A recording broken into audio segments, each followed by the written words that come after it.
Ironic that one of the shortest levels of Rundown 6 is also considered one of the most difficult ones to complete. I suppose that makes sense though, seeing how this is the first level of the rundown with an overload objective, and it is a Warden Survival Protocol mission. Survive until you're allowed to leave. Sounds simple in itself, but of course, nothing can ever be simple in this game. So let's see if I can make things just a little bit easier for you all with some good old knowledge.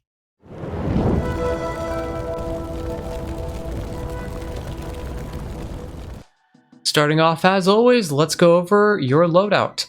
For this level, there's quite a few different combinations of things you could take with you, but the two most absolute important tools you should always be bringing with you into this level would be a bio tracker and a mine deployer. In this level, you need to survive for about 30 minutes while hordes of enemies are going to periodically spawn in and come after you. And this can be pretty difficult in some situations, where maybe the fog is rising quite a bit, or the lights are completely out and you can't see anything. And because of this, you want to have a bio tracker with you, that way you always know where the wave is, about how many enemies are left in it, and what route they're taking to get to you. Especially if you're somebody who isn't really familiar with tile sets yet, and you don't know exactly which door enemies are going to take before they even get to it. So having the bio tracker to be able to see all this information will help you out quite a bit. Pair this up with the mine deployer and these waves of enemies are going to be a lot easier to deal with. The common strategy a lot of people like to use for this level is just keep on running through it, and every time a wave spawns in behind you, make sure whatever door they're taking to get to your room is kept shut, place a mine on it, and that mine will kill most if not every single one of the enemies. This will make it so that you do not have to shoot nearly as much, so you can save your ammunition for when you really need it. And of course, because most of the enemies are dying before they get the chance to attack you, you're preserving your health and you don't have to worry about dying just due to two unfortunate licks later on. So always make sure you bring a bio tracker and a mine deployer with you into this level. As for the other two tools, you can take a wide variety of things. I have two specific loadouts that I sort of find to work the best. One being a C-foam launcher and a burst sentry. The other one just simply being two burst sentries. The reason for taking a C-foam launcher and a burst sentry is having that utility of the C-foam launcher to be able to reinforce doors a little bit can help out a bit here and there. Sometimes one enemy or two enemies are much faster than the rest of the pack, so they get to the door and start breaking it down early. And if you don't reinforce it just a little bit, there's a good chance that only about half of the wave will actually be at the door when it breaks open, so the mine will only deal with about half of them. Having just a little bit of C-foam on your team, that way you can reinforce those doors and make sure all of the enemies pile up on it, can help out quite a bit. As for the burst sentry, this is to give your team a little bit of extra firepower for those situations where you don't have a door you can use. Because no matter how efficient you are, you will run into situations where there isn't a single door that you can use to mine, and because of that, you need to fight anywhere from about 10 to 20 enemies out in the open. So having that burst sentry to be a little bit of extra firepower to help out the team is definitely a good thing to take with you. As for taking two burst sentries, this loadout works very similarly, only you're dropping the utility of the C-foam launcher being able to reinforce doors, and just simply sacrificing it with even more firepower. This one works out alright since you don't really need to C-foam any of the doors, since in most situations you simply just want to shut it, mine it, and keep on moving. You don't want to really C-foam and stay behind a little bit longer. So if you're somebody who doesn't want to take a C-foam launcher with you, bring another burst sentry, or if you want maybe an auto and a burst sentry, and this will help you out a lot for those situations where you have to fight the wave out in the middle of nowhere. At the end of the day, it's sort of up to you and your team and just what you want to take. I personally prefer two burst sentries more than the C-foam and burst sentry combo, but again, up to you and your team and the way you want to play the level. Dropping down to the level, you'll see that your main objective is to survive the Warden Protocol and then extract from the level once it's completed.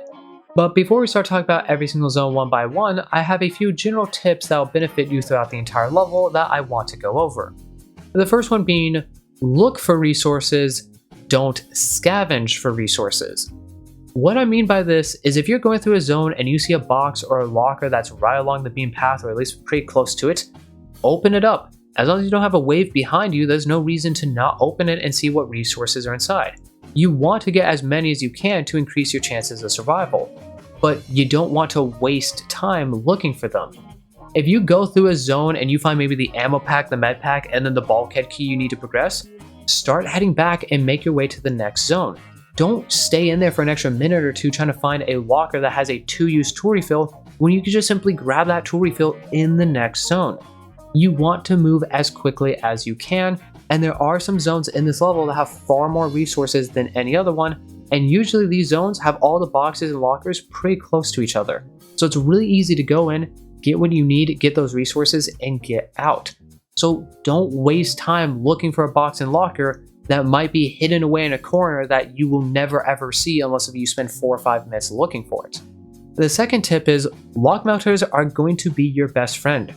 We all love to pick up C-foam grenades or glow sticks or flashlights when we find them, but trust me, you want to pick up lock melters and prioritize those over anything else, because there are going to be a lot of lockers, boxes, and doors you have to go through, and a fair amount of these are going to have padlocks or hack locks on them.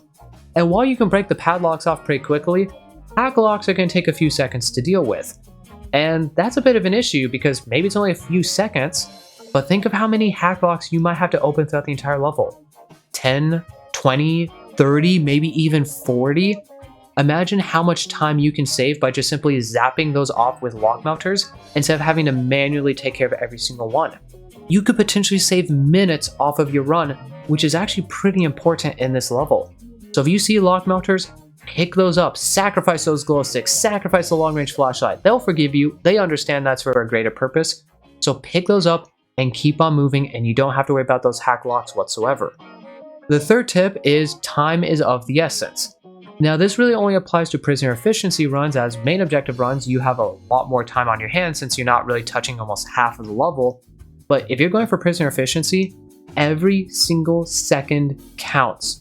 You need to move as fast as you can, get to point A, then to B, then C, then D, then E, all the way down to extraction. You have a lot you need to do within this 30-minute or span, and you want to do as fast as you can. That way, as soon as that final security door opens when the timer hits 0, you are either on your way there or you're already sitting by it.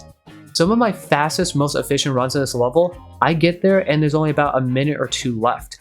Most of the time, you're not going to make it to that door before the timer hits 0, which is perfectly fine. But you have to keep in mind that infectious fog is slowly filling up the level, and also, even after that timer hits 0, more enemies are still going to spawn in.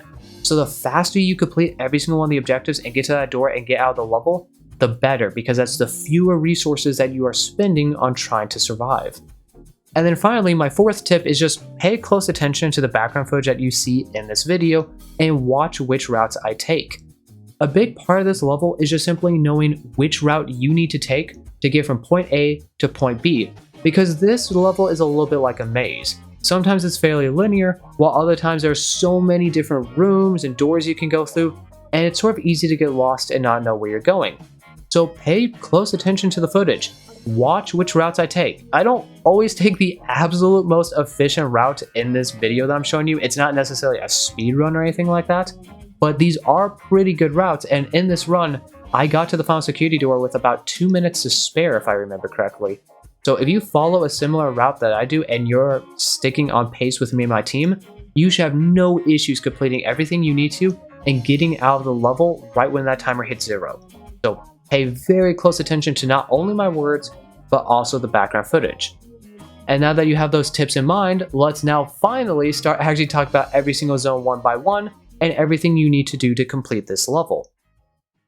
Starting off in the level, you will be inside zone 168, and the first main place you want to make your way towards is zone 171, as this is where your first bulkhead key will always be located, and you need this to progress further into the level. So as soon as you drop out of the pod, hit the ground running, quite literally, and book it as fast as you can towards the security door to zone 169. Follow the route that you can see me and my team taking. Once you get to the security door, you'll see that's a full team scan, as most of the security doors are in this level actually. So finish the scan, open up the door, head right on in, and start making your way to the security door to zone 170. This security door is going to have a full team scan tied to it, but it is also going to be a blood door, so while you're doing the scan, make sure you place down 1 or 2 mines, depending on how spicy you're feeling. And once you finish the scan, open up the door, fall back. The mines will deal with pretty much all the regular enemies, and you're just going to have to shoot and kill the 2 hybrids that usually spawn in. Then when you're done with them, you can step foot into zone 170. Now, if you're doing pretty good on time, you should be able to make it into 170 before the timer hits 0 and the Warden protocol initiates. If that's not the case though, don't worry too much, it's not that big of a deal. Just head into 170. In here, you'll see that you can find your first bulkhead door control as well as the doors to your high and overload objectives. But of course, you don't have your first key yet, So you're going to want to head in a little bit, head to the west, and there you'll be able to find a security door to zone 171, which is just going to be a full team scan. Inside of 171, you'll be able to find a fair amount of resources as well as your first bulkhead key. The key typically spawns in the far back room, although sometimes you could get lucky and it'll be in one of the first two. So I recommend run through, open up boxes and lockers as you're going through if you can. Make your way to the far back room, make sure everyone's in, shut the door behind you, mine it, and then just look around that room while you wait for that wave to hit you, break down the door, most of them blow up. Hopefully by this point you have the key in hand. If not, then that means it's probably in the first or second room you missed it. But as soon as you get the key and the resources you want, rush out of the zone as fast as you can back in 170. Go a little bit towards the southeast side of the zone, plug the key into the door control, select your overload objective, and once you've done that, a marker will appear on the overload bulkhead door. It's going to be at the far northern end of 170. So make your way through 170 however you want. There's a few different routes you could take. Make your way to the bulkhead door. This is just an open door, it doesn't have a scan or anything tied to it. So once you get to it, open it up and then head right on into zone 305 and you get started on your overload objective. Upon entering into zone 305, you'll see that your overload objective is to input a specific command into a backdoor terminal, and that terminal will always be located in the same room, which is actually just the room right over from yours. So run up to the door, break off the padlock, head right on in, and then just put that command into the terminal immediately, because upon doing so, it will cause a gigantic full team scan to appear that you have to stay in for a full 2 minutes in order to complete, which is a pretty lengthy amount of time to stay in a room considering the circumstances that you're currently under. However, this isn't really too bad. What I actually like to do is, as long as there isn't a wave that's right there on my tail already, I like to shut the door, place a mine on it, and then when a new wave spawns in and it gets close to the door, I wait, I let them hit the door just a few times, not too many, just a few, and then I open it up. In doing so, the door will, hopefully, assuming you don't let them hit too much, open up all the way, and then about half of the wave should be piled up on the door already, so they'll step forward together and that mine's going to blow up and kill almost every single one of them. Then my team and I just need to simply shoot and kill the remainder few that didn't blow up to the mine, and then once everything is dead, we shut the door, mine it, and then if we have C-foam, we will reinforce it.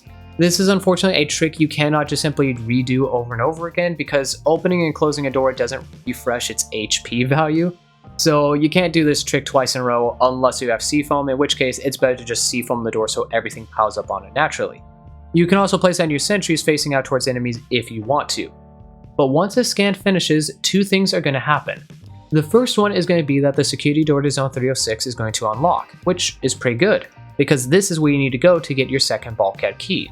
The other thing that's going to happen though isn't nearly as good because now a tank error alarm initiates and you have to deal with that for the rest of the level. Thankfully though, this is not like R4E1 where you have a tank every 4 minutes. Rather, the first tank will spawn in approximately 10 minutes after you finish that full team scan, and the second one will spawn in approximately 23 minutes after you finish the full team scan, or about 13 minutes after the first one. There is also a third, a fourth, and I think even a fifth tank that eventually spawn in, but in all honesty, you should be out of the level before that third tank spawns in, so you really don't need to worry too much about it. But once that scan is finished, rush over to the security door 306, it's just a full team scan, open it up, and then you can head in there. Inside you'll find a fair amount of resources as well as that second bulkhead key. However, all of this is going to be guarded by a sleeping tank. Now you might get unlucky and the tank is in the very first room, in which case you're going to have to blast your way through as fast as you can. Or you'll get lucky and you'll be in one of the back rooms in a far off corner and you can just sneak in, get your resources, get the bulkhead key, and get out without even having to touch him. There are also 2 doors in the zone that you can take advantage of by shutting and mining, so I definitely recommend you do it. But once you get your key and your resources, head out, make your way back to zone 170, go back to the door control, put the key in, do the full team scan for your main objective, head back up to the security door to zone 172, it's just going to be another full team scan, finish the scan, and then head right on in. Zone 172 is the only zone along the main route that has enemies naturally sleeping inside of it, so do be a little bit careful of them as you're going through here. Towards the back end of it, you'll be able to find a security door to zone 173, which is just going to be a full team scan, and there's nothing else you need in 172, so make your way to that door, do the full team scan, open it up, and head right on in. Inside zone 173, you'll be able to find the bulkhead door control and door to the extreme objective. There is not another bulkhead door to your main objective though, so there's only one last bulkhead key in the level you need to collect. And this bulkhead key will always be inside zone 174, which will be found to the far eastern side of zone 173. So make your way over there, do the full team scan to the security door 174, head right on in. The bulkhead key is usually in the second room to the left. It's typically down below, so if you're moving a bit too slow, that area will be covered in infectious fog, which can make it a little bit difficult to see it. But if you're moving pretty quickly, then this area should be fog free and you should be able to easily find the bulkhead key. If you are struggling a little bit though, there is a terminal in the first room a little bit to the right that you can use to ping the location of it. Once you got the key and the resources, you can head back out, head a little bit to the west of zone 173. There you'll be able to find the bulkhead door control. This area will most likely be covered in infectious fog unless you're moving really quickly, but even then you shouldn't gain too much infection. Just do the full team scan, rush out, then head to the east a little bit, then to the north of 173, and there you will find the bulkhead door that leads you to your extreme objective. Just like the overload one, there is no scan or anything tied to it, so you can just open it up and then head right on in. Now, while you're waiting for the bulkhead door to open, I recommend you place down one or both, if you brought 2 sentries, near the entrance of the bulkhead door facing towards the west. That way, while you're in there, if any enemies spawn in and come after you, they have to go through the line of fire of both sentries. I mainly recommend this because there are no doors inside zone 250, it's just a single circular room, and while you do have a little bit of a nice choke point at the entrance of the bulkhead door, it can still be fairly difficult to deal with all those enemies since the waves at this point are quite a few more enemies than they were towards the beginning of the level. So place down one or both of your sentries, and if you even want to, have 1 or 2 people positioned somewhere near those sentries, that way they can shoot at enemies as they're approaching. And the other 2 people can get to work in 250 because there's not a whole lot that needs to be done in here. As you can see upon entering into the zone, the extreme objective is to find 3 power cells and bring them back to the generator cluster. But only one of those power cells is in zone 250 with you. The other 2 are located inside zone 176 and zone 177, which don't unlock until you open up the extreme bulkhead door. Some people like to just open the door and immediately run and make their way to it, that way they can get the power cells and come back. But personally, I like going into 250 because in here, not only can you find the first power cell, but you can find a fog turbine, which can be pretty helpful later on in the level, and also you can find a pretty fair amount of resources. So I like doing the double sentry setup here, that way we can have some defenses and we don't get swarmed by a ton of enemies while we're inside of here. So go in, find the first power cell, plug it into the generator cluster immediately, get the fog turbine, collect any resources you want, and then you can start making your way out. Although do be a little bit careful because most runs around this time is usually when the first tank is going to spawn in. So if you know he's about to spawn in or if he just spawned in, be a bit cautious of him. You don't want to round a corner and accidentally wind up right in his face. The extreme zone isn't too bad to deal with him. You have a little bit of cover in here, but the previous room can also be a good place to fight him. Up to you and your team. Everybody has different strategies for dealing with them. But once you're ready, you got everything you need to, head out, pick up the sentries with you, bring that fog turbine with you, and head towards the southern end of zone 174. Down there, you'll find security door to 175, which is going to be a class 1 alarm that is also a checkpoint door. Now, this may be an alarm door, but I don't really need to show a map overlay because there's only 2 entrances into your room, and most of the time enemies are just going to take the one that's sort of towards the western side of the room. So I recommend make sure both doors are shut, place a mine on both of them if you can, and if you have seafoam that western door, and you should be good. If the doors are broken open because of enemy spawning behind them earlier, it's not a big deal. It's just a class 1 alarm door, and enemies have to come up a staircase anyway to get to you, which is a pretty nice natural funnel point. So carry the fog turbine with you, head up, activate the alarm door, do the full team scan, immediately activate it again to do the checkpoint scan, finish that, and once the checkpoint scan finishes, the door will automatically open up. If there are doors that are mined, the mines will deal with most of the enemies, but if they're broken open, you'll have to deal with them. Again, use that staircase, it's a good little funnel point. And also take into consideration the fact that people might have desync. Just because the door opened for you doesn't mean it opened for everybody. I have actually had runs where 1 or 2 people rush in immediately while the other 2 people are stuck outside, and they get overwhelmed by all the enemies and they just simply die. So make sure the doors are open for everybody, and then all head into 175 as a team. As for that fog turbine, by the way, you can just leave that by the security door. You're not going to need this until you go back to the extreme objective, so leave it there, head into 175, and we can start making our way to zone 176 and 177. Inside of zone 175, you'll be able to find 3 security doors, one to the west, which is zone 177, one to the east, which is zone 176, and one to the south, which is zone 178. Now, we need those power cells from 176 and 177, so let's head to the east first and go 176. This security door is just going to be a full team scan. As you walk in, the terminal will be in the very first room, so you can use this to ping the cell immediately while the other people go looking for it. Typically, I like to have 1 or 2 people go into the zone to go grab resources, 1 person on the terminal to ping stuff, and then 1 person defending that person on the terminal, so when a wave spawns in, they can sit out there with 1 or both of the sentries if you have those, and you can defend there. This will help out a bit since 1 or 2 people are going to go collect resources, so another reason why double sentry can actually help out a bit. But go throughout here, get the power cell, get the resources. Once you have the power cell, carry that back to where the fog turbine is near the security door entrance on 175. Then head to the west side to 177. It's going to be another full team scan. Same thing as before, the terminal is going to be in the very first room, so have a similar setup to however you did with 176, whatever works for you and your team. Get that power cell, get the resources, and then bring that back to the security door near zone 175's entrance. Once you have all of that, I recommend you wait for a new wave to spawn in, and then deal with that wave as it spawns in. Because by this point, most of the previous sector is going to be covered in infectious fog, so you need to carry 2 power cells and that fog turbine with you. And if a wave spawns in, well, you're all at walking speed, so dealing with them could be a bit problematic. So wait for a wave unless if one just spawned in as you were heading back, deal with the wave, then pick up both power cells and the fog turbine, make your way back into zone 173, start making your way to the north to the bulkhead door to 250, same thing as before, if you want, plop down both burst sentries just like you did the first time, just in case a new wave is about to spawn in as you're heading in, or if they just did spawn in. Go into the zone, plug both power cells into the generator cluster. There will be no full team scan or anything like that. As soon as you plug it in, your objective will be completed. So grab any resources you might have left behind in zone 250, and once you have, drop that fog turbine, unless if you really love it and you want to bring it to extraction with you, and book it back to zone 175. If you do just drop the fog turbine, you're going to gain some infection, but in all honesty, it might be better to gain that infection. That way you can just move faster and not get pincered by another wave while you're in the infection. Get into 175 and then make your way to the south end where you'll find the security door to zone 178. This is just going to be a full team scan, so finish the scan, head in, and this is where you're going to be holding out for the rest of the level until the timer hits 0, assuming you get to this point and the timer still hasn't hit it. If the timer has hit 0, you're just going to rush through zone 178 until you get to that security door. It will automatically open once the warden protocol is finished. So if it's open, head right on in. You'll have to go through a few doors, and then you'll be able to find the room with your extraction scan.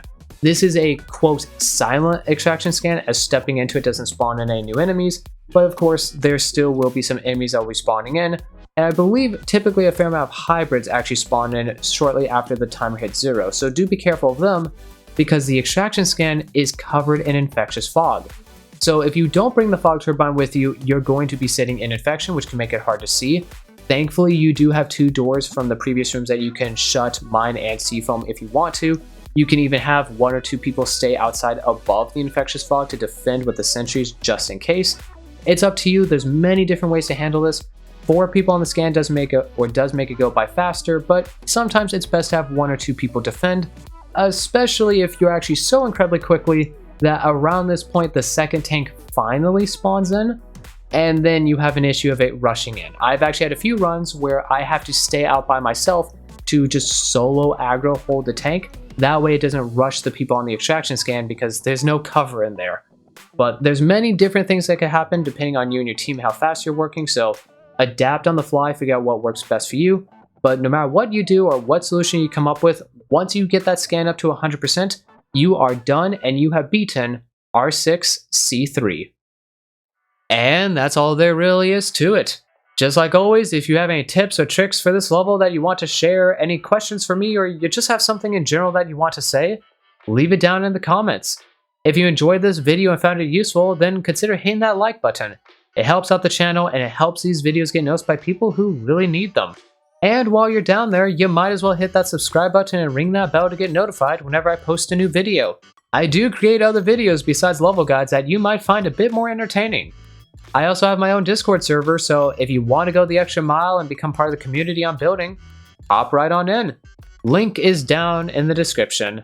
Also in the description, you can find a link that will take you to the official GTFO merch store. So if you love this game and you want to pick up some sweet merch, go take a look and see what they've got for you. Until next time, prepare yourselves as we're about to finally head into the main D tier levels, and I'll see you all in the next video.